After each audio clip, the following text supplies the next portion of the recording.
Assalamualaikum warahmatullahi wabarakatuh. Rahayu, rahayu, rahayu. Halo sahabat, bertemu kembali bersama Om Eri, obrolan misteri, yaitu sebuah channel yang bercerita tentang semua misteri. Kali ini saya akan bercerita tentang seseorang yang sudah dinyatakan meninggal 7 hari, tapi dia balik lagi gitu ya. Bagaimana keseruan cerita ini? Mari kita saksikan cerita ini sampai akhir.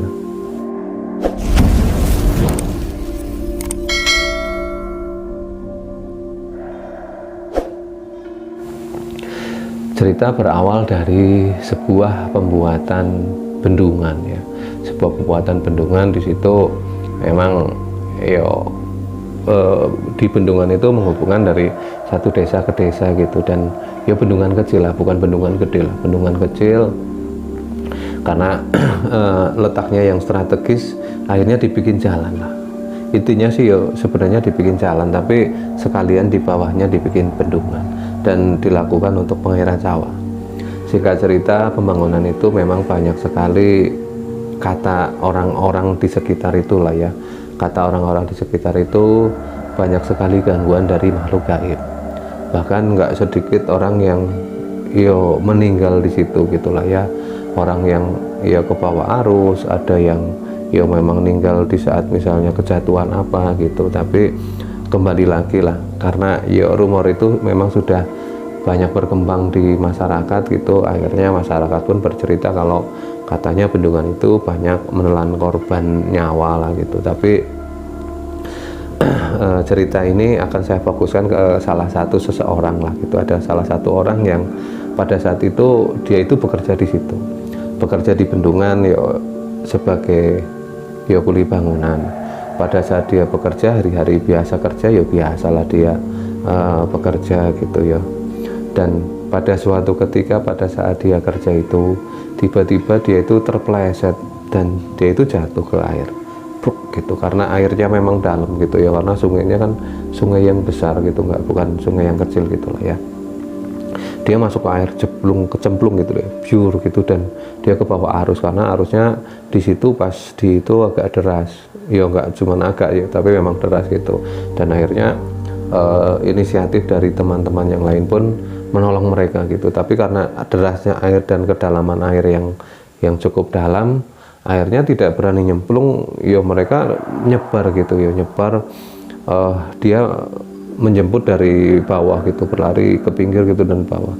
Tapi ternyata temannya yang jatuh ke air itu tidak muncul-muncul, bahkan setelah sepanjang kali itu disisir pun nggak ketemu. Akhirnya setelah dicari sehari semalam gitu ya, sehari semalam dicari nggak ketemu, dan hilang lah, dinyatakan hilang gitu. Makanya akhirnya keluarganya pun merasa berduka gitu, dan karena memang gak ketemu, akhirnya pada malam hari berikutnya gitu keluarganya pun melakukan tahlilan gitu. Kalau di kampung kan ya, kalau di kampung kalau ada yang meninggal kan didoain gitulah, ditahlili gitu ya. Setelah tahlilan seperti biasa lah, keluarga masih belum bisa menerima gitu ya. Karena apa? Karena tadi kan masih berangkat sarapan dan seperti biasa gitu, aktivitas biasa tuh kok sudah tiba-tiba sekarang sudah nggak ada dan ditahlili gitu. Kalau di kampung itu kan tahlilan sampai 7 hari lah ya.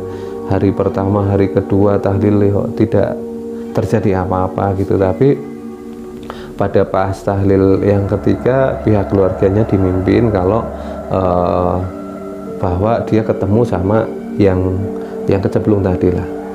Sebut saja namanya Mas Pur gitu ya. Mas Pur itu yang kecemplung, dia bertemu gitu, keluarganya bertemu sama Mas Pur, dan Mas Pur itu nggak berbicara apa-apa dan hanya tersenyum gitu. Makanya keluarganya curiga, loh kok semalam saya ngimpi seperti itu gitu, jangan-jangan dia masih hidup gitu. Tapi kalau masih hidup kayaknya nggak mungkin gitu. Akhirnya dalam satu keluarga itu bercerita lah ya. Singkat cerita, salah satu pihak keluarganya ngomong bahwa udahlah diikhlaskan saja. Mungkin karena keingetan terus sama Mas Pur, jadi bermimpi ketemu Mas Pur. Setelah ya beberapa hari lah gitu ya. Setelah beberapa hari tahlilan kan terus berjalan gitu, dan pas di hari ketujuhnya gitu, pas malam ketujuh tahlilan itu ya seperti biasa masyarakat setelah selepas Ba'da Isya itu berkumpul, karena saat itu tahlilannya dilakukan pas setelah Isya gitu. Mereka melakukan doa tahlil seperti biasa gitu, dan di tengah-tengah, di saat tahlil di tengah-tengah belum selesai, tiba-tiba ada orang yang masuk gitu masuk ke dalam, dan sontak membuat semua yang tahlil itu kaget semua dan berdiri, bahkan ada yang lari gitu. Ternyata seseorang yang masuk itu adalah Mas Pur gitu. Mereka ada yang ketakutan bahwa mengira bahwa masa hantu datang tiba-tiba gitu ya, masa ada yang sudah meninggal kembali lagi datang berbentuk hantu atau apapun itu dan pulang gitu. Tapi karena pada saat itu posisinya rame gitu ya, akhirnya mereka pun yo memastikan lah gitu kalau itu Mas Pur atau bukan gitu. Ternyata setelah dipastikan, ternyata itu memang benar-benar Mas Pur gitu ya. Terus akhirnya karena saking harunya gitu, di situ tidak yo suara tangis pecah lah dari keluarga Mas Pur itu pecah gitu. Kamu benar Mas Pur apa bukan? Iya saya Mas Pur gitu. Mas Pur menjawab seperti itu.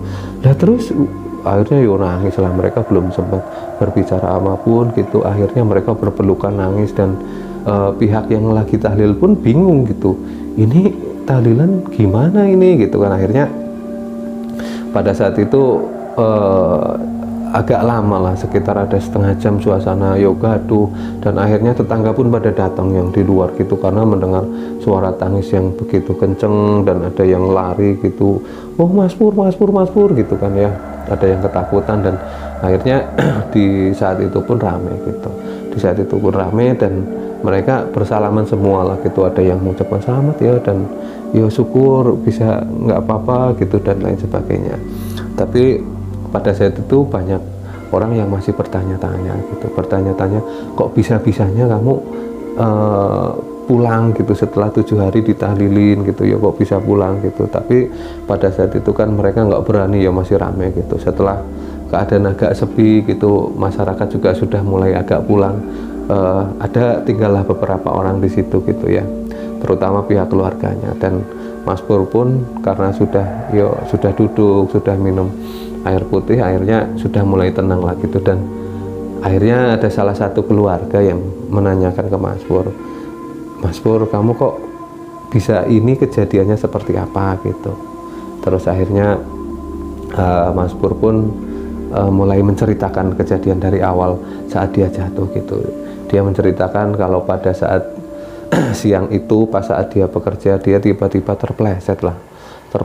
Begitu terpleset dia masuk ke dalam air gitu, dan pada saat itu dia udah nggak inget apa-apa gitu. Tiba-tiba dia merasa ada di suatu kayak perkampungan penduduk gitu, dan ya seperti biasa dia ngobrol, ketemu sama orang-orang, tapi dia bingung gitu. Pada saat itu dia bingung gitu, seperti pengampungan biasa, tapi kok orangnya yo biasa juga seperti kita ini, tapi cuman dia belum pernah gitu. Bingungnya dia belum pernah di mana gitu, di desa mana gitu, dia belum pernah datang lah ke tempat itu.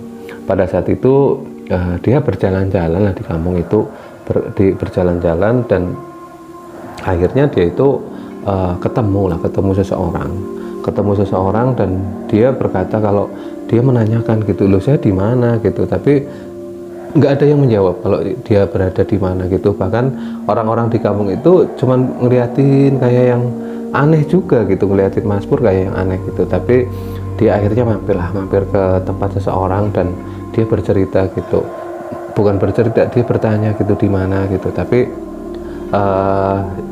yang punya rumah tidak menjawab apapun, dia cuman menjawab, udah kamu di sini aja, kamu yang kerasan lah di sini, tapi satu, kamu jangan mendeketin parak yang di sana gitu. Parak itu kalau di kampung namanya itu tempat suluh itu, atau tempat kayu bakar yang di atas tungku. Jadi kalau di desa itu di bawah tungku, di atasnya itu ada tempat kayu bakar, panggung tapi dibuat kayu bakar. Alasannya biar cepat kering di atas. Kamu jangan naik ke sana gitu ya. Pesan dari orang yang ditanyain sama Mas Pur itu. Tapi karena Mas Pur bingung gitu ya, setelah tidak ada orang tersebut, Mas Pur itu malah mendekat gitu ya, malah mendekat ke para itu, dan dia penasaran gitu, kenapa saya nggak boleh ke sana gitu, ada apa di sini, kok desa ini aneh gitu, orangnya nggak pada nanya, kalau ditanya juga diem gitu, hanya satu orang pun yang ngomong seperti itu, dan itu pun tidak memperbolehkan saya untuk ke para gitu. Akhirnya Mas Pur pun memberanikan diri untuk naik ke para itu gitu, dan setelah ke para tiba-tiba dia itu kaget gitu. Ternyata dia tiba-tiba gitu berada di pinggir kali gitu, di pinggir kali, dan pada saat itu keadaan gelap gitulah ya, gelap malam, sudah malam tapi agak sore karena perjalanan dari pinggir kali sampai rumah kan agak jauh gitu ya. Makanya dia kaget gitu, loh kok saya di sini, tapi dia mengenali lah kalau dari itu masih belum, agak jauh sih dari rumahnya gitu. Makanya setelah dia muncul di pinggir kali, dia berusaha untuk pulang jalan kaki gitu. Yo, pakaiannya masih biasa lah, pakaian masih biasa yang dipakai gitu. Tapi dia bercerita ke tetangga atau saudara-saudara yang berkumpul di situ, kalau dia merasa itu di sana itu cuman beberapa jam gitu yo, singkat sekali lah gitu. Tapi kok di sini udah berapa hari gitu? Mas Pur bertanya seperti itu. Kami ini di sini yo sudah hampir 10 hari lah, wong tahlil aja udah hampir hari ke-7 kan, dan pada waktu mencari kamu juga beberapa hari gitu. Mas Pur pun kaget, loh kok saya cuman kayak mampir ya di kampung itu gitu ya. Akhirnya pembicaraan itu pun rame gitu, bicara rame, dan ada yang ngomong, ya memang katanya kalau di alam gaib itu ya sebentar sekali, tapi di sini lama gitu. Perbandingan antara waktu di alam gaib dan di sini memang ya bedanya seperti itu gitu. Tapi ya itu kuasa Tuhan lah ya, kuasa Allah yang bisa menciptakan seperti itu gitu. Karena dia bercerita gitu dan panjang lebar lah, akhirnya malam itu pun menjadi rame ya, menjadi rame, dan paginya tersiar kabar kalau memang Mas Pur itu sudah meninggal, sudah hilang gitu. Tapi ternyata kembali lagi gitu. Pada saat hilang ya memang mayatnya nggak ditemukan, dan ternyata kemungkinan besar dia itu masuk ke alam gaib lah ya, selama beberapa hari di alam manusia. Walaupun Mas Pur di sana itu merasa bahwa dia itu cuma beberapa menit lah, beberapa jam saja dia merasa di sana, tapi ya syukur alhamdulillah pihak keluarganya bahagia sekali karena Mas Pur sudah kembali dengan keadaan selamat gitu ya ke rumah dengan pengalaman gaib yang menurut saya sangat luar biasa, karena boleh dibilang nyawanya masih panjang lah ya, umurnya masih panjang. Dia bisa cuman masuk alam gaib saja gitu, nggak kebablasan gitu. Bahkan tangannya saat itu ngomong, kalau misalnya andai kamu nggak berani masuk ke para itu pun ya mungkin kamu akan terjebak selamanya di sana gitu ya. Jadi ada juga pernah gitu kejadian, katanya ya banyak kejadian orang yang masuk alam gaib tapi dia nggak bisa kembali karena seperti itu gitu. Tapi kebetulan pada saat itu Mas Pur dengan berani dan penasaran masuk ke para atau larangan yang dilarang di alam gaib tersebut gitu ya. Ini sebuah cerita yang diceritakan oleh teman saya lah ya gitu. Itu kejadiannya memang agak lama dan ini sebuah kisah nyata. Mungkin bagi sahabat yang pernah di daerahnya mengalami hal yang sama atau serupa seperti ini mungkin percaya, tapi bagi yang belum mengalami, tetangganya atau tempat dekatnya mengalami seperti itu, mungkin nggak percaya. Kembali lagi pendapat saya serahkan ke sahabat semua. Terima kasih buat sahabat yang sudah menyaksikan video ini dari awal sampai akhir. Saya akhiri, wabillahi taufiq wal hidayah. Wassalamualaikum warahmatullahi wabarakatuh. Rahayu, rahayu, rahayu.